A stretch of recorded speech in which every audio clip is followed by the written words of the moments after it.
요한계시록 2장과 3장은 예수님께서 아시아 7교회에 직접 보내신 편지입니다.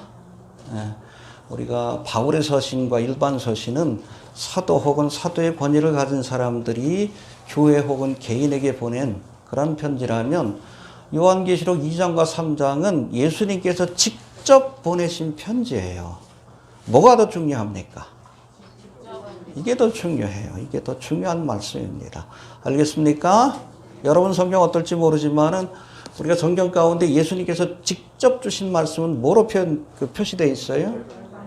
요즘 성경은 빨간색으로. 복음서에도 보면 예수님께서 직접 주신 말씀은 빨간색으로 이렇게 표시를 하고 있습니다. 뭐 다 중요한 말씀이지만 예수님께서 직접 주신 말씀이기 때문에 훨씬 더 그 의미가 중요하다는 겁니다. 그런 의미에서 본다면 우리가 로마서를 보고 열심히 연구하면 요한계시록 2장과 3장, 더 넓게는 요한계시록 22장 전체를 우리가 열심히 상고할 필요가 있는 거예요. 왜냐하면 예수님이 직접 교회에 주신, 이걸 7교회는 모든 교회를 상징하고 있어요. 우리에게 주신, 이 시대를 사는 교회들에게 주신, 직접 주신 편지이기 때문에 너무나 중요해요. 근데 왜 안 봐? 안 보니까 모르는 거지. 들어야 합니다. 성령이 교회들에게 하시는 말씀, 에베소 교회를 통해서 오늘날 이 시대를 향한 교회들에게 주시는 말씀을 들어야 할지니라. 안 들으니까 모르지. 모르니까 깨닫지 못하는 거고. 오늘은 이 7교회 가운데, 7교회가 어떤 교회입니까? 해봅시다. 에서버두 사빌라. 꼭 외우세요. 첫 번째는 뭐예요? 에베소, 서모나, 버가모, 두아디라, 사데, 필라델비아, 라오디기아. 이거는 소아시아 지역, 지금의 터키입니다. 터키가 이 소아시아 지역이 여기 있고 바로 건너가면은 그리스예요. 그곳에 있는 7교회에 주신 그런 말씀이다. 그리고 7교회는 모든 시대의 교회를 다 예표하고 상징하고 있다라고 보시면 될 것 같습니다. 오늘은 그 첫 번째로 무슨 교회입니까? 에베소 교회에 보낸 그런 편지. 여긴 뭐 편지를 쓰실 때 특별히 8가지 패턴으로 그렇게 편지를 작성을 하셨는데, 이 8가지 패턴을 따라서 우리가 하나하나씩 말씀의 의미를 우리가 살펴보면서 성령이 교회들에게, 에베소 교회를 통해서 성령이 우리에게 지금 주시는 말씀을 들을 수 있게 되기를 바랍니다. 첫 번째 우리 1절 한번 봅시다. 시작.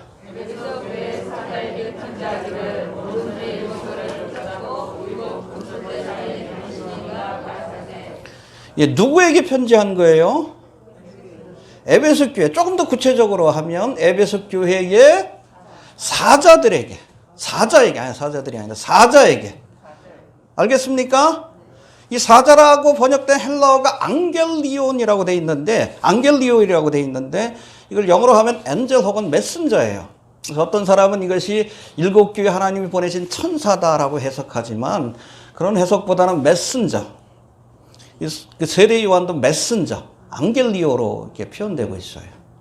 그러니까 이 에베소 교회에 보낸 사자, 누구예요? 에베소 교회의 사자. 에베소 교회를 책임진 감독에게 보낸 편지다. 그렇게 이해하시면 될 것 같습니다. 할렐루야. 예. 알겠습니까? 예.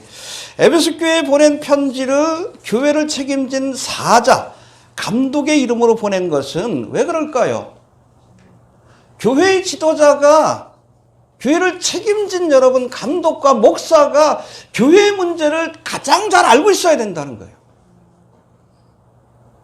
우리 교회에 책망받을 만한 일이 뭐가 있는지, 아니면 칭찬받을 만한 일이 뭐가 있는지 알아야 고칠 것 아니에요. 목사가 알아야지. 몰라. 근데 몰라. 한국교회 문제점은 누가 알아야 돼? 목사들이 알아야지. 교회를 책임진 사자들이 알아야 될 거 아니에요. 앙겔리오. 근데 몰라. 뭐가 문제인지도 몰라. 소경이 소경을 인도하는 거지. 주님께서 에베소 교회의 사자, 뭐 다른 교회들도 마찬가지요. 감독에게, 목사에게 먼저 보낸 거예요. 알겠습니까? 교회를 책임진 지도자가 먼저 알아야 고칠 것 아닙니까? 앞장서서 고쳐야 되기 때문에 알아야 합니다. 교회 지도자들이 먼저 알아야 돼. 이 시대가 마지막 때인 걸 우리가 알아야 되고, 이 시대에 성령이 교회들에게 주시는 음성을 듣고 알아야 돼요. 이해가 됩니까? 그거 제대로 감당하지 못하면 하나님의 심판이 있어요. 소경이 소경을 인도한다. 그 말씀이 뭐요? 자기도 모르니까 교인들을 제대로 인도를 못해. 여러분, 종말에 관한 징조들을 주님께서 눈앞에 이렇게 펼쳐 보이시고 우리에게 알려주시는데도 몰라. 왜 몰라요? 소경이라서 그래. 성경을 모르니까 모르는 것 아니에요. 성경을 봐야 될 것 아니에요. 예수님이 주신 말씀, 종말의 때에 관한 말씀, 그거 보면 알잖아. 지금 전쟁, 지진, 기근, 온역의 소식을 우리가 듣고 있고, 요즘은 또 이렇게 벌레가 많아. 그렇죠? 수돗물에도 벌레가 나오고, 응? 저쪽에서는 메뚜기 떼 때문에 난리고, 우리나라 뭐 매미나방 때문에 또 난리고, 또 엊그제 또 뉴스에 나왔더라고. 대벌레? 아우, 징그럽대. 옛날에 그 인디아나 존스의 그 장면이 나왔는데, 난리요. 난리와 난리의 소문을 듣겠거니와. 멸망입니다. 나아지지 않아요. 나아지지 않아. 자꾸 정부에서도 교회에 대한 핍박과, 이제 뭐 저걸로 하래요. 지금. QR코드 뭐 해놔야 된대. 그렇잖아. 300만원 그 벌금 내야 된다고, 교회. 근데 사실은 여러분, 교회 안에서 이게 핸드폰이 없는 분들은 QR코드 시스템이 있어도 등록할 수가 없어요. 나이 드신 분들은. 그럼에도 그걸 하는 이유가 뭐예요? 습관을 들이기 위한 거예요. 자꾸 써보게 하기 위해서. 저도 얼마 전에 우리 아들내미가 저 생일이라서 빕스인가요? 거기 갔더니 거기서도 QR코드 인증을 해야 들어갈 수 있어요. 뭐 저는 없는데 어떻게 하나 그랬더니 그 네이버에 제 이름으로 이렇게 등록된 블로그가 있잖아. 그거 하니까 되더라고. 자꾸 그렇게 하는 거는 자꾸 습관 들이게 하는 거예요. 어떤 목사님 그 얘기를 하더라고. 지금 미국 같은 경우에도 우리나라도 그렇지만 물건을 사려면 반드시 가게에 들어갈 때 뭘 써야 돼? 그렇죠. 그 다음은 QR코드. 그 다음은 베리칩이에요. 이해가 됩니까? 이걸 받지 않으면, 마스크를 쓰지 않으면 지금 물건을 사고 팔 수 없죠? 그렇죠? 그 다음은 QR코드. 그 다음은 베리칩을 받지 않으면 물건을 사고 팔 수 없나? 눈앞에 왔잖아. 더 뭘 보여줘요? 더 뭘? 응? 짐승의 표의 시스템이 지금 눈앞에 와 있잖아요. 제가 내일이나 모레나 글을 올릴 터인데, 요즘은 그 베리칩이 한 단계 업그레이드가 됐어요. 그래서 지금 베리칩은 칩 형태로 돼 있죠. 근데 이게 젤 형태로 지금 개발된 게 있어요. 젤. 그래서 그것을 몸 안에 주입하면 그 안에 나노칩이 있는데, 이게 뼈하고 살하고 같이 붙어버려요. 그래서 이거 제거가 불가능합니다. 젤처럼 이렇게 누우면, 우리 성형수술 하듯이 누우면 이게 뼈하고 살하고 같이 엉겨버려요. 그 안에 나노칩이 있는데 똑같은 베리칩의 기능을 해요. 그리고 그 위에다가 무슨 뭐 침 같은 거 해가지고 인터페이스 할 수 있더라고요. 최종 모델이 그게 되지 않을까 그 생각도 좀 들어. 베리칩도 개발한 지 벌써 50년이 됐어요. 똑같은 기능이에요. 똑같은 기능. 업그레이드 된 거지. 신형 베리칩이라 할 수 있는데. 젤탑이 나왔어요. 젤. 어떤 분이 자꾸 그 자료를 올려 보내시더라고요. 좀 써달라고. 내일이나 모레나 제가 한번 올릴 거예요. 근데 기본적인 개념은 베리칩하고 같아요. 똑같습니다. 똑같아요. 똑같아. 그런데도 몰라? 알아야죠. 들어야 합니다. 교회의 사자들에게 주신 말씀이에요. 목사들이 먼저 알아야지. 알아야 여러분 가르칠 것 아니에요, 성도들. 목사들도 모르는데 누굴 가르쳐? 소경이 소경을 인도하다 같이 망하는 거지. 해봅시다. 에베소 교회에 사자에게 편지하기를. 예, 먼저 알아야 합니다. 이제는 에베소 교회, 또 에베소 지역에 대해서 우리가 살펴볼 터인데, 에베소 교회는 사도행전 우리가 19장을 보면 사도 바울이 3차 전도 여행 중에 개척한 교회입니다. 그런데 뭐 다른 지역에 비해서 이 에베소 교회 이 지역 여기에서 복음을 전하고 교회를 세우는데 굉장히 많은 시간과 노력을 투자한 것을 우리가 알게 됩니다. 다른 데는 그냥 대충 스쳐 지나가듯이 짧은 시간 동안에 복음을 전하고 교회를 세웠는데 여기는 머문 기간이 2년 반, 길게는 3년까지 그렇게 보고 있습니다. 사도 바울이 2년 반이라는 꽤나 긴 기간 동안 사역했던 에베소 교회가 예루살렘 교회, 그 다음엔 교회 중심이 안디옥 교회로 넘어가게 되는데 예루살렘 교회에 핍박이 오면서 그리고 나서 여러분 이 안디옥 교회에서 에베소 교회로 중심이 옮겨져요. 그만큼 초대교회에서 아주 중요한 역할을 했던 교회고 또 특별히 이 소아시아의 여러 교회들의 센터 역할을 했던 선교 센터 역할을 했던 교회가 바로 에베소 교회다. 그렇게 이해하시면 될 것 같습니다. 특별히 사도 바울이 우리 사도행전 19장에 보면 이곳에서 두란노 서원 들어보셨습니까? 네. 사실은 지금 에베소 교회에도 유명한 여러분 도서관이 있어요. 물론 요 이후에 세워진 것이긴 하지만 아무튼 두란노 서원이라는 곳에서 2년 동안 에베소와 소아시아에 있는 그리스도인들에게 말씀을 강론했다. 할렐루야. 가르쳐가지고 파송한 거예요. 소아시아 전역을 복음하는 선교의 센터와 같은 역할을 했던 것이 바로 에베소다라고 보시면 될 것 같습니다. 예. 특별히 사도 바울은 이곳에서 두란노 서원에서 2년 동안 말씀을 가르쳤고 이후로는 이제 사도 바울이 에베소 지역에서 쫓겨나게 됩니다. 왜 쫓겨나요? 에베소가 사실은 아데미 신을 숭배하는 그런 어찌 보면 그 대표적인 도시가 바로 이 에베소입니다. 에베소 그러면 아데미 신전이 있는 곳이에요. 엄청난 규모의 아데미 신전이 있는 곳이고 거기에 있는 상당수의 사람들이 아데미 신전에서 아데미 신을 숭배하고 거기 찾아온 사람들에게 장사를 하고 또 특별히 은감실이라고 해가지고 아데미 신상과 신전 모형을 만든 거 있죠.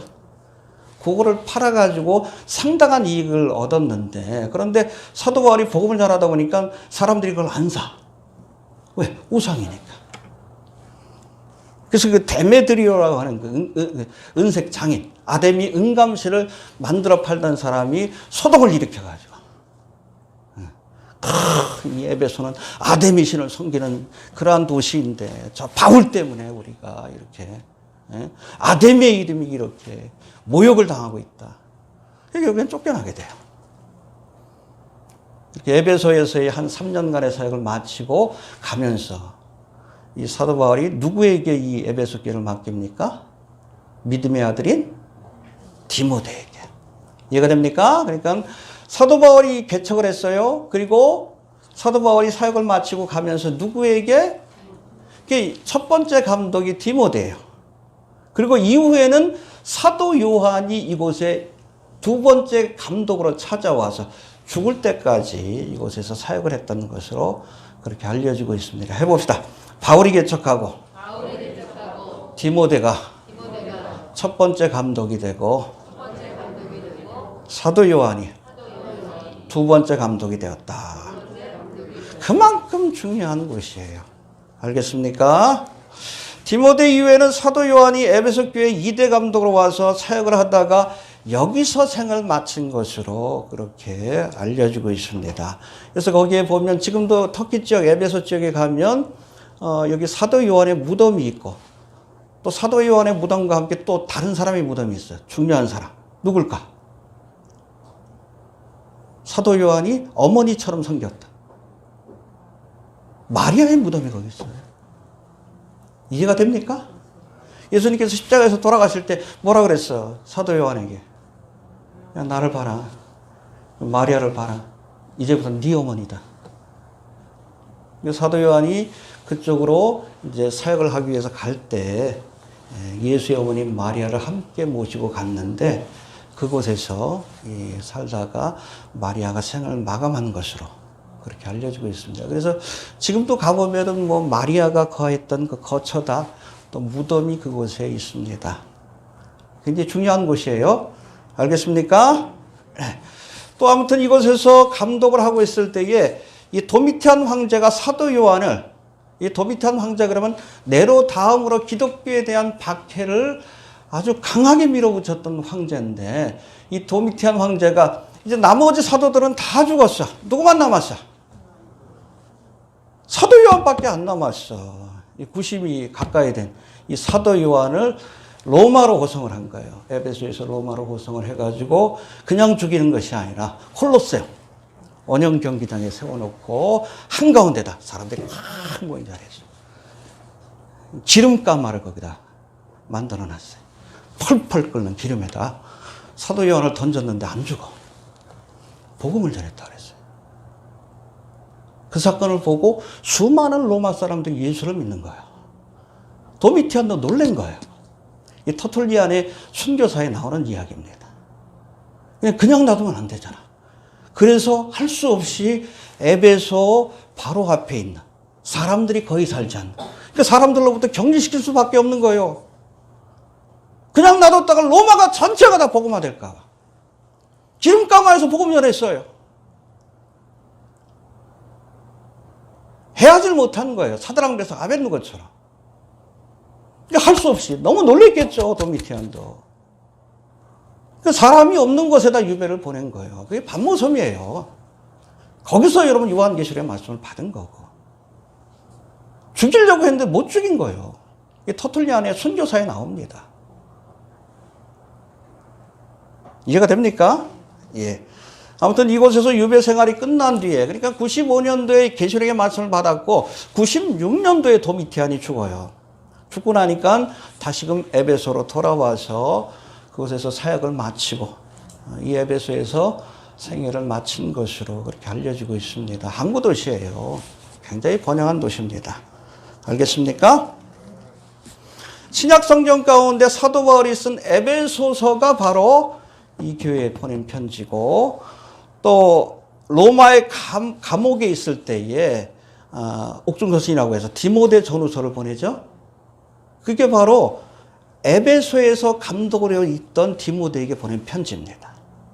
그리고 오늘 2장에 있는 이 말씀, 신약의 아주 중요한 그런 글들이, 서신들이 바로 에베소와 연관되어 있다라고 우리가 이해하시면 될 것 같습니다. 그리고 우리가 정치, 경제, 우리 종교적으로 보면 항구 도시였던 에베소는 로마 시대 당시 대륙과 해양을 잇는 주요한 교통 요지입니다. 그러니까 서쪽과 남쪽의 이집트 그리고 로마를 연결시켜주는 굉장히 중요한 교통 요지였기 때문에 거기에 경제와 정치가 발전을 했어요. 소아시아 전체의 중심적인 수도 역할을 했던 곳입니다. 특별히 이 에베소는 제우스와 티탄족의 여자인 레토 사이에 태어난 아데미라고 하는 아르테미우스입니다. 아르테미우스라고 하는 여신을 섬기는 큰 전각, 신전이 있었는데 기록에 의하면 이 전각은 길이만 해도 137m예요. 그리고 너비가 69m. 그리고 높이가 18m예요. 거기에 127개의 기둥이 있었는데 그 크기가 지금에도 가보면 아테네에 제일 유명한 게 뭐예요? 파르테논 신전. 그 기둥보다 2배나 높아요. 크기가 4배입니다. 얼마나 규모가 컸는지. 또 아데미 신에 대한 그런 숭배하는 마음이 얼마나 컸는지 우리가 이해가 되시죠? 그러니까 은장색이 거기에 아데미 신을 숭배하던 사람들이 사도 바울을 쫓아낸 거예요. 이해가 되시죠? 예. 아무튼 그렇습니다. 근데 아르테미우스는 우리가 그리스 신화를 보면 제우스와 티탄족의 여자인 레토 사이에서 태어난 쌍둥이 남매 가운데 여자인데, 이 쌍둥이 남매 가운데 남자아이가 누군가 하면 아폴론이에요. 태양신으로 숭배받는 아폴론이고, 그리고 이 아데미가 달의 신으로 숭배받던 그러한 여신이었습니다. 그래서 모든 여신의 어머니로 이렇게 알려지고 있습니다. 모든 여신들의 어머니로 불리는 이 아데미는 특별히 풍요와 다산의 신으로 알려지고 있습니다. 그래서 이 아데미의